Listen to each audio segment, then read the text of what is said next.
And my stepfather named me Chico because I suppose he didn't like Tom, Dick, and Harry. And Muhammad and Abdul wasn't popular yet. So it's like that record, that song that Johnny Cash sang, A Boy Named Sue.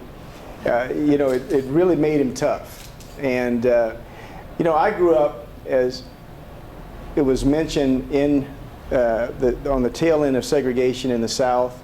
I grew up in the black community. I was a part of that delegation that was bussed out to the white schools, and I saw them come out to the black neighborhood in Orlando. I grew up in Orlando, Florida, and it was tough. It was tough. You know, when I was growing up as a kid, you know, my mother, for a period of time, raised us on welfare.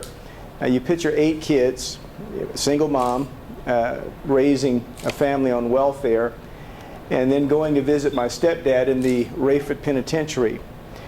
I was meant to be a statistic. By the way that I grew up and the experiences that I had in life, I was really meant to be a statistic. Somebody who was in the morgue, or somebody who was intended to go to prison. My baby brother just got out of prison, and I realized God did a divine intervention in my life. I was headed for trouble. I actually joined the Air Force to get away from the streets, to get away from drugs and alcohol and promiscuity. I thought the Air Force would clean me up. Lo and behold, I joined the military, and everything I was running from was already waiting on me when I got there. And Ian knows that it gets ramped up in the military, you know. And that's where God met me. He met me there in Biloxi, Mississippi, when I was running from Him and actually had denied Him. And God used a young, I call it, pardon my speech here, but God used this young white boy in my life, a hick from Columbus, Mississippi. And, you know, for the first time in my life, I saw someone my age who looked like he had it all together. He had a strong faith, and he was just all shucks kind of guy. Always had this grin on his face, you know, from the country, Columbus, Mississippi. I thought the guy was weird, you know. He was a total square. And yet I secretly admired this square. You see, I was the party animal. I was a party animal. And I had a reputation to live up to. And I was doing my best to live up to it. But I'd look over there and see Bud. And he was squeaky clean. And I became envious for some reason. I thought, you know, this guy's got something I don't have. And, you know, I was doing all kinds of things to have fun, and Bud was just doing it naturally, getting up in the morning, and so God used this guy in my life to help me come to faith. And I remember asking Bud if I could go home with him on the weekend, you know, to visit his church. His mom would send us cookies and blankets, and Bud dropped his head in shame. He says, Chico, I can't take you home to Columbus with me because the deacons in my church won't let colored people into the church. And I could see Bud's shame. He was deeply embarrassed by that. Years later, I'm telling people about this white guy named Bud Turnage and how God used him in my life. In 1994, my wife says, you ought to find out what happened to Bud. And I called directory assistants, and they gave me the Turnage residence in Columbus, Mississippi, and Mrs. Turnage got on the phone. And I said, Mrs. Turnage, you won't remember me, but you used to send blankets and cookies when I was stationed with your son, Bud. And I said, God used Bud in my life. And she had this rich southern accent. She says, I know who you are. I know who you are. Bud used to come home every weekend talking about you. You were the most exciting thing that happened to Bud. And I've got an apple pie in the oven right now, and if you was here, I'd give it to you. And then her husband got on the phone, and he was one of those deacons, you see, back in the day. And his dad gets on the phone, and he says, Chico, what do you think about that dynamic black preacher from Texas named Tony Evans? We just love Tony Evans around here. And in his own way, Mr. Turnage was trying to tell me something, that even he had changed. And I found Bud working in Houston at a big church. I think Fort Worth or Houston, huge church, mega church. You know, they grow them big. Everything's big in Texas.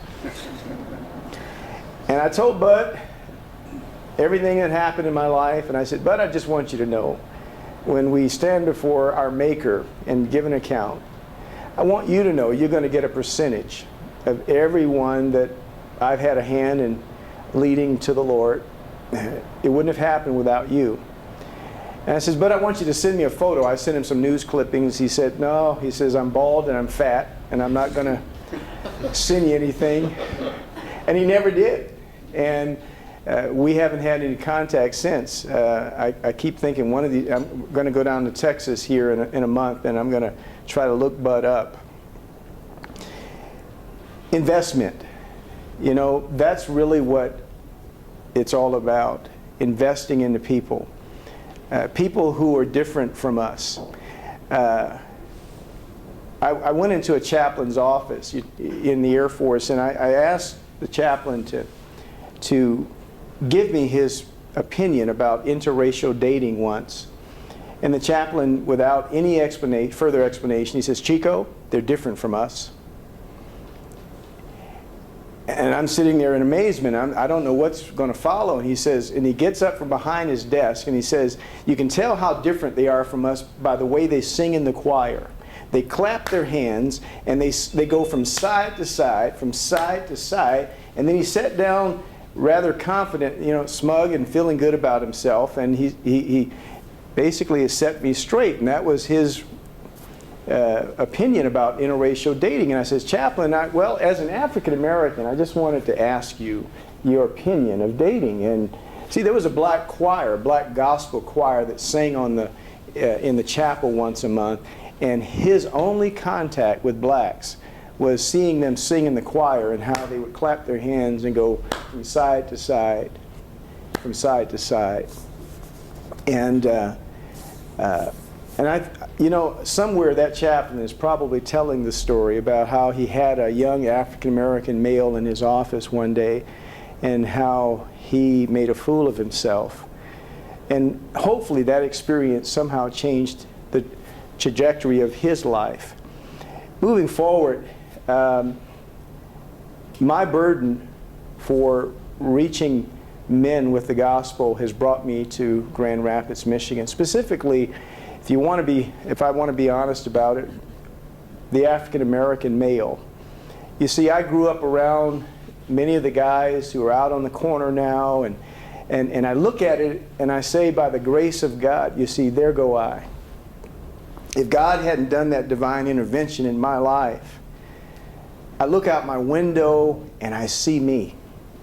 I see me on every corner. And you say, well, Chico, you weren't that bad. You know, you never had a felony, you never went to prison, never went to jail, you know. But you see, I know me. I know the potential that I had, the propensity that I had for doing evil and to do wrong. And I look out my window and I see me on all those corners out there.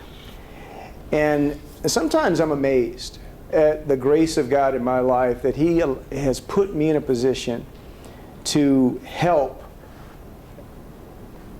those who are in need in this city. And I wanted to be involved in urban ministry, and I got hooked on rescue mission work in the Bay Area of California, and I've been involved in rescue ever since.